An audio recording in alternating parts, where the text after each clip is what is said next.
So what's going on, guys? DIY Dan here again. This is another mechanical video.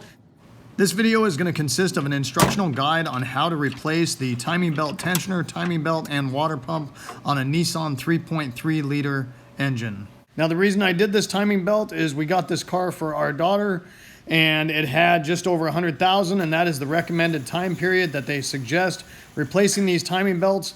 The other reason I ended up doing this timing belt was I had a ticking noise that I had originally thought was coming from the distributor. I replaced the distributor and still had that problem, and it ended up being a loose timing belt that was flopping around and hitting the timing belt cover.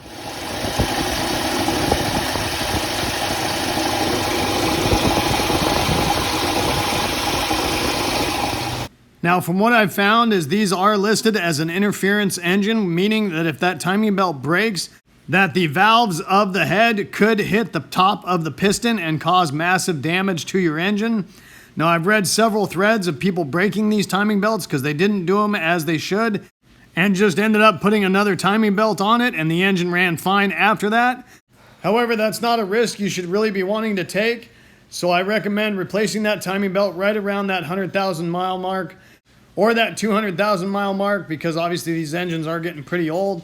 So they are getting up there in miles. And if you bought one of these used and you're not sure if it's done, it's probably just a good idea to go ahead and do it. Now, I did end up doing this timing belt basically 2 times. The reason being is I ended up buying a water pump timing belt kit off of Amazon, and the timing belt was still pretty noisy after I did it.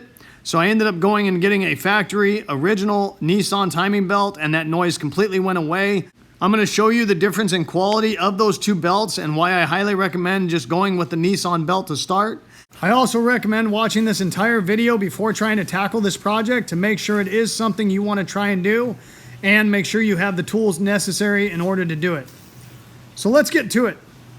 So once again, really quick, the main reason I was doing this timing belt is because I had a clattering noise, and originally I thought it was the distributor making that noise. I changed that out and still had that noise, and that's when I figured out it was the timing belt hitting the timing cover, and that's what was causing this noise.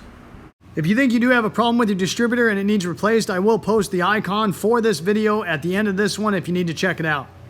When trying to track down an engine noise, sometimes you can use a heel bar or a long extension, basically a solid piece of steel. Put that where the noise is coming from on the engine, and then put the other side of that bar to your ear, and that might help you narrow it down. So in order to do this project, you will have to remove the radiator and everything else that's pretty much attached to the front of this engine. I removed the upper radiator hose. Then I went ahead and loosened off the AC belt, pulled it out of the way. I broke loose the 4 nuts that were holding the fan clutch to the water pump before loosening the belt. Once getting those broke free, then I did loosen that belt and finished removing the rest of the nuts for the fan clutch and got it out of the way. Then I removed the fan shroud. Now, I did not remove the radiator at this point because I thought maybe I wouldn't have to drain the rest of the radiator out and just do this timing belt with it in the vehicle, which ended up being a bad idea. I should have pulled it out the rest of the way right now and just get it out of the way. You will also need to remove the brackets that hold the tensioners for the AC and the power steering belts, and the crankcase breather hose that goes from the passenger side valve cover over to the driver's side and then up into the air intake, along with the wiring harness that goes across the top of the engine. I did have to unplug a couple of the pigtails going to the distributor and the mass airflow sensor, along with a couple other sensors, enabling me to get it up and out of the way. Finally, I ended up taking the alternator belt off, which I could have done earlier, I just didn't. At this point, I finally decided I wanted to completely get the radiator out of my way, so I removed the couple bolts holding it in place, and then took off the tranny cooler lines and the lower radiator hose so I could remove it from the vehicle.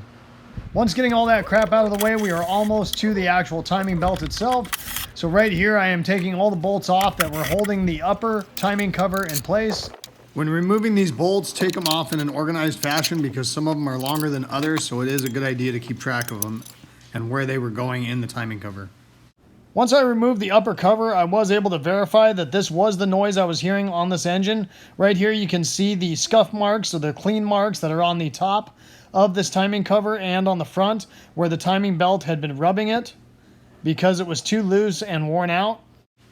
Once removing that upper cover, you want to time the engine before doing anything else. Using a 1/2-inch ratchet with a 27mm socket, I rotated the engine clockwise until the lines in the timing belt aligned with the dimples in the camshaft sprockets. Now I know the lower timing cover is off when I'm showing you this part of this video, but this is the best view I had. This was actually while I was testing the noise that I was getting off of the timing belt that I got from Amazon versus the factory original Nissan timing belt. To explain the timing of this belt, I'm going to show you the videos after I installed the new Nissan belt that has the timing marks on it, because it's going to make it easier to understand. So the timing mark here on the belt is lining up with the camshaft sprocket dimple. However, the likelihood that you're still going to be able to see those lines on that belt is probably not likely. They're probably going to be rubbed off, and I'm going to show you how we're going to get around that situation. There are timing marks on the inner timing cover that I've got marked out in yellow here. And what you would do is rotate that engine around until the dimples in the sprockets look like they are very close to those dimples in the inner timing cover, and then count the amount of teeth on the belt between the two dimples in the camshaft sprockets. Here is the number of teeth between each gear. Keep in mind that those inner timing cover marks are just for a quick reference guide. The key to making sure you're timed correctly is the number of teeth on the belt between each sprocket. Now at this point, because your crankshaft pulley and the lower timing cover is still on the engine, the only one we're going to worry about is the number of teeth between the right and left hand camshafts. It might take several revolutions of the engine in order to get that correct number of teeth of 40 between the left and right hand camshaft sprockets. If your timing belt is broke and that's why you're watching this video, then you're going to have to go through the exact same procedure. You'll just have to put the new belt that you got in place and then go ahead and count those teeth. So if the dimples on the sprockets on the camshafts are lined up pretty close to the dimple in the inner timing cover, then you know those are going to be correct, because they only spin one time around for every time the full engine firing order takes place. The crankshaft could be 360 degrees off, because it spins 2 revolutions for every one of the camshaft. So to make sure that your crank's not 360 degrees off, you would just need to pull your distributor cap and make sure that the rotor is pointing to the number 1 cylinder. And then once again, do your final check with the number of teeth on the belt between each of the dimples in the crankshaft and camshafts. Once you've triple verified that number, you can go ahead and use that 27mm socket and an impact in order to remove the crankshaft pulley bolt. So this is one special tool you will need, is a puller in order to remove the crankshaft pulley. You will need to push on the center of the crankshaft, and there are 2 bolt holes in the pulley that are 6mm by 1.0 thread. I actually ended up going down to Ace Hardware to get these bolts. Once you get those bolts, you might need to get some big fender washers depending on the type of puller you have, to make sure that the heads of the bolts are not going to go right through the puller. So right here I've got that centered, and I'm screwing in the bolts that I got from Ace Hardware into the 2 holes in the crank pulley. Make sure you go nice and even with threading those down so the center bolt of the puller stays centered in the crankshaft. The other thing you really need to be careful of is making sure that the puller you're using isn't going to get stuck in the center of the crankshaft. So my puller set has different adapters. I chose to use the one that was perfectly flat because it was wide enough where it would not go inside the crankshaft. Obviously, this is all going to depend on the puller set you have or rent and what's available. You can also use the ones that self-center.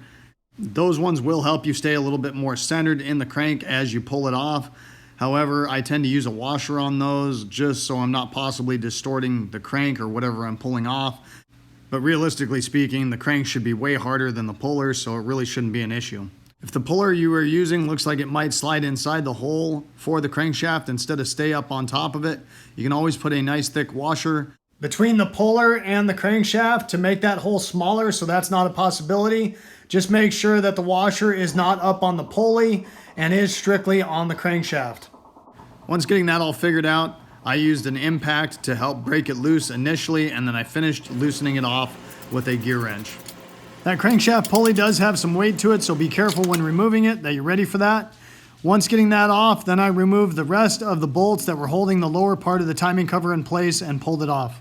Once you remove the timing cover, then you have full access to see the entire timing belt, and I highly recommend double checking the rest of the numbers between the camshafts and the crankshaft. In the manual, it actually says there is a timing mark underneath the crankshaft that lines up with that dimple in the crankshaft. I was never able to find that, so I just went off the number of teeth between the camshafts and the crankshaft. So the first time I tore this thing down, I actually used these plastic cam holders. These things were a big pile of crap. They were supposed to lock into the teeth on the sprocket. Then you tighten the little set screw to leverage it against the cylinder head, basically behind the sprocket. Now, I actually borrowed these from a coworker. If I had actually purchased these, I would have been pissed. There might be other applications where they work well, but this wasn't one of them, and I just don't recommend getting them, and I'm going to show you why here in a minute.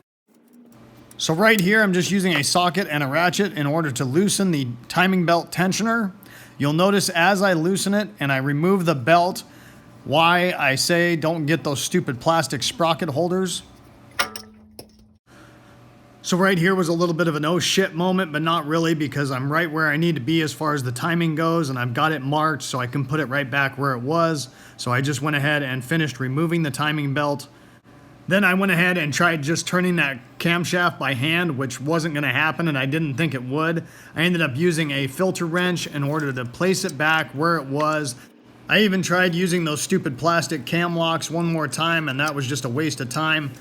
So at this point, I went ahead and just took my filter wrench off and let it rest where it was. I figured I'd do the rest of what I needed to do in here and then put it back where it needs to be right before putting the timing belt back on. The second time around, I found a much better way to hold these camshaft sprockets where they were at. I used a wrench on the front bolt of the passenger side camshaft and then set it on one of the studs for the tensioner brackets for the AC and power steering. If you decide to hold the camshafts like I'm doing here, then you want to make sure you set that wrench on top of that stud and not underneath it. Because if you noticed in that previous video I showed you where that plastic clip popped off, the camshaft went clockwise. So that's the direction you need to hold it from going. The zip tie I put on there is strictly to hold that wrench from slipping off of that stud. Then I grabbed another wrench of the same size, put it on the driver's side camshaft, and interlocked the open end of that wrench over the handle of the first wrench, and zip tied those two wrenches together to make sure they wouldn't slip off of each other.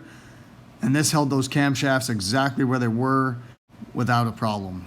Now keep in mind, when I held the camshafts like this, I'd already replaced the water pump.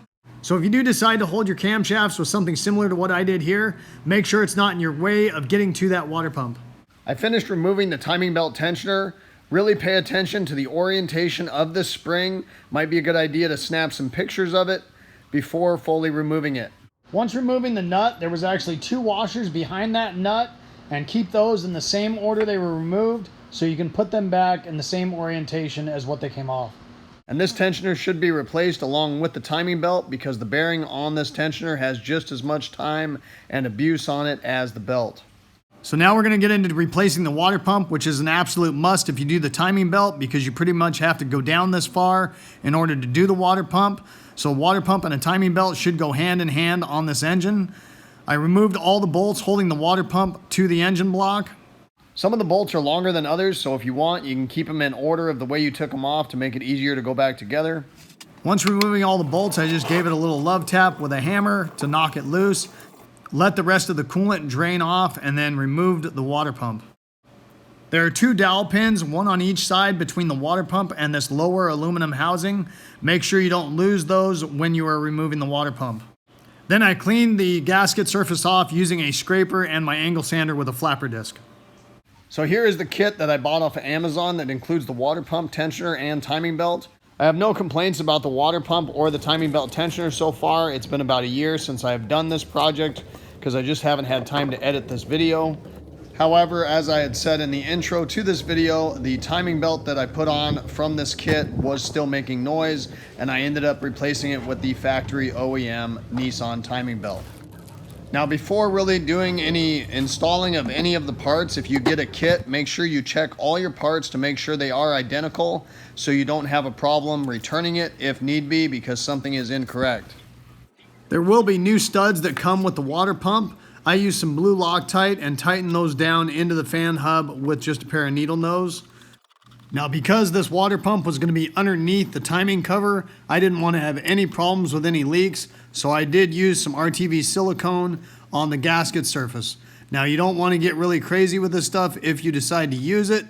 I put a little amount and then spread it out with my finger before laying the gasket on, and then I did put a thin layer on top of the gasket as well. I also put a dab of the RTV on the lower part of the aluminum housing where the dowels go to help align the water pump. I put that on there just to help hold those two dowels in place so they wouldn't fall off during installation. Then slid the water pump into place and started the bolts. Then I just used a 3/8 ratchet with about a 6-inch extension to tighten all those bolts down for the water pump. After installing the water pump, I took the new timing belt tensioner and put it next to the old one. You might have to remove a spring off of the old tensioner to install on the new one before installing it in the engine. Using a pair of needle nose pliers, I leveraged the spring out of the old tensioner and installed it in the new one with the exact same orientation as it was on the old one. There is a bent over part of the spring, and that needs to go in the hole in the tensioner. Once the spring is in place, then you can go ahead and reinstall it on the engine over the stud. There is a spring, and you need to make sure that it goes over a tab in that engine correctly. That spring tension against that stud is what sets your timing belt tension. Here is a good look at what that tensioner should look like with the spring in the correct location after you install it. After loading the spring and putting it up in place over that stud, then put the two washers in the same order as you remove them back on, and then go ahead and put the nut on. If you decided to go with a different timing belt than the Nissan original and it does not have the markings, then you might need to count out the number of teeth and do your own markings on the outside of the belt so you can use those as a reference when going back together. Then I went ahead and put my new timing belt in place with the marks that I had put on the timing belt from counting them out, because the one from Amazon did not come with the marks on the belt. If you got the original Nissan belt, they're already going to be marked for you. You're going to use those marks on the timing belt to align those with the dimples in the crankshaft and the camshafts. Now you'll notice I cannot get the timing belt over the one camshaft, and that's because I need to loosen that tensioner. So right here I'm using an Allen wrench to overcome the spring by going clockwise with the wrench and then locking it down temporarily until I get the belt on. Now at this point, I'm skipping over to when I was actually reinstalling the new OEM Nissan timing belt that already had the markings on the belt to line up with the camshafts and the crankshaft.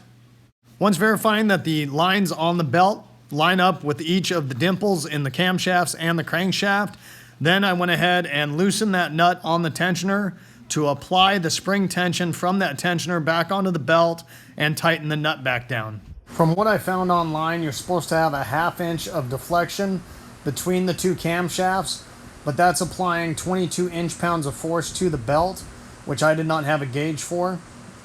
I pretty much let the spring do the job as far as setting the tension. You could use an Allen head to go a little bit tighter if you want. If you do use the Allen wrench to assist in tightening it up more than what the spring's doing, I wouldn't go much. I basically set it where it felt just a little bit tighter than what it did when I originally took it off. And we have been driving this around for about a year now because, as I said, it's taken me about a year to get around to editing this video. The torque spec for this nut is 35 to 42 foot-pounds. And I did put some red Loctite on it just to make sure it didn't walk loose over time. That being said, I was just being a little extra cautious. That is what the torque spec is for, and you really shouldn't have to put Loctite on it.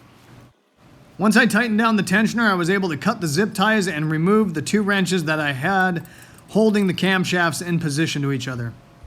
Now, as I said earlier in this video, I wasn't too fond of the timing belt that I ended up getting off of Amazon. It was a BR Tech belt. You'll notice the air gaps to the side and underneath the belt and the sprocket after it had been installed, versus the Nissan belt, which was a very nice tight fit and contoured it correctly, and there was little to no air gap on any of the sprockets. I put the washer back on the crankshaft in the same orientation that it was by visually looking at where the teeth were worn into the washer. Now at this point, I did put the crankshaft pulley back on because I wanted to run this engine a little bit to see if the new Nissan timing belt eliminated the noise that I was hearing underneath the timing cover. On a little side note, if you're going to do this, make sure you loop your tranny cooler lines that were going to the radiator. I spaced this, and when I started the engine, I made a ginormous mess in my garage with tranny fluid. So here's me starting the engine after putting the crankshaft pulley back on. Now obviously, because there's no coolant, because there's no radiator and the water pump's not turning, you don't want to run this for very long. I only ran it for about 30 seconds, which is not going to be a problem. There's no way this engine's going to overheat in that amount of time. One thing I will say is when I adjusted the Amazon timing belt, I actually cammed that over a little bit further than what the spring was doing with the Allen wrench. Now, whether that made it too tight and that's what was making my noise is kind of hard to say. When I did the Nissan original OEM timing belt, I just let the spring do its job and I did not hear that noise after doing it that way. Once I was happy with looking at that, it felt good, it was quiet, I went ahead and pulled that crankshaft pulley off one more time using the puller so I could start reassembling everything. After this was all said and done, I did go on Amazon and find a timing belt tension gauge for right around 25 bucks. And if I ever do another one of these again, I will get one of these gauges, because it probably would have saved me the hassle of having to tear this thing back down a second time, because I think the timing belt I got off of Amazon, I just had it adjusted a little too tight. And that's what was giving me that noise. That being said, I'm still a firm believer that the Nissan belt is of a much better quality and fits a lot better than that BR Tech belt that I did get off of Amazon. I went ahead and set the lower part of the timing cover in place and got all the bolts started and tightened them down. Slid the crankshaft pulley in place. Make sure that you do not hit the keyway and knock it off the crankshaft during this process.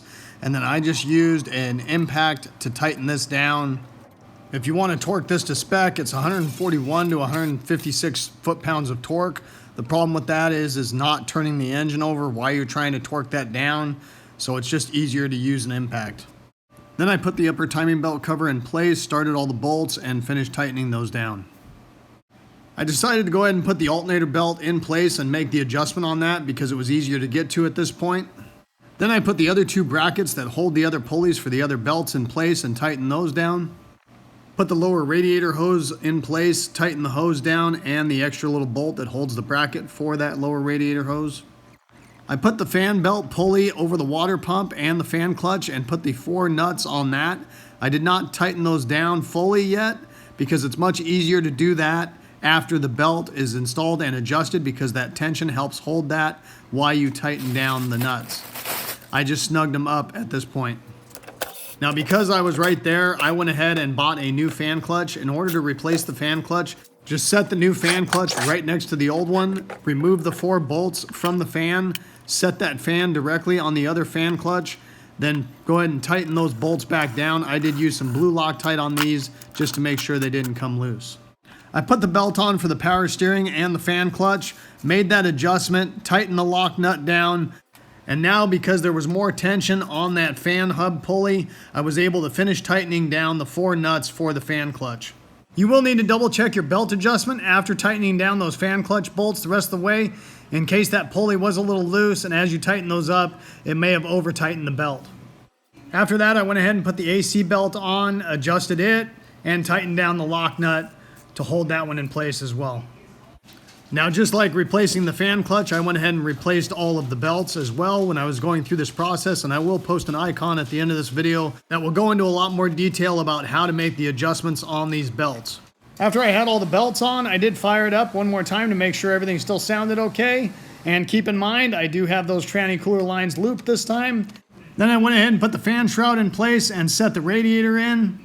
When setting the radiator in place, make sure the rubber isolators are not stuck to the bottom of the radiator. If they are, remove them from the radiator and set them in the lower core support, because it's going to be much easier to get them to go into place that way versus trying to push those down into the core support if they're stuck to the radiator. I installed the upper radiator support brackets and anchored the fan shroud to the radiator. I went ahead and installed the upper radiator hose and put the clamps on that. Attach the overflow hose and put the clamp on that. Put the 2 bolts in for the crankcase ventilation crossover tube and tighten those down, and then use some zip ties to tie up the wiring harness. Went underneath the vehicle and hooked up the lower radiator hose and the tranny cooler lines. Went ahead and filled up the radiator with coolant. Now this is a gold coolant, meaning it's universal and can mix with either green or red.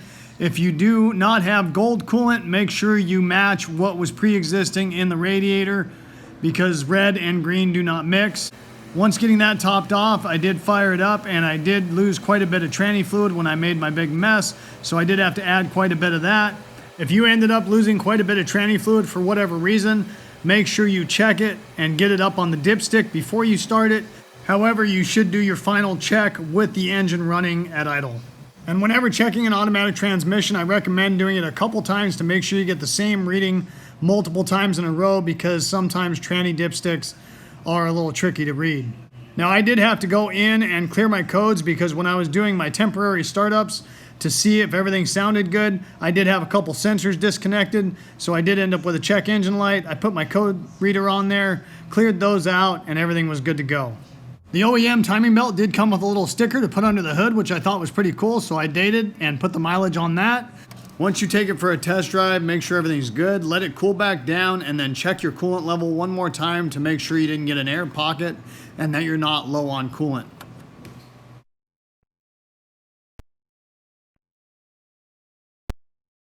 This project, because it took me so long to get around to editing this video because of how busy I've been.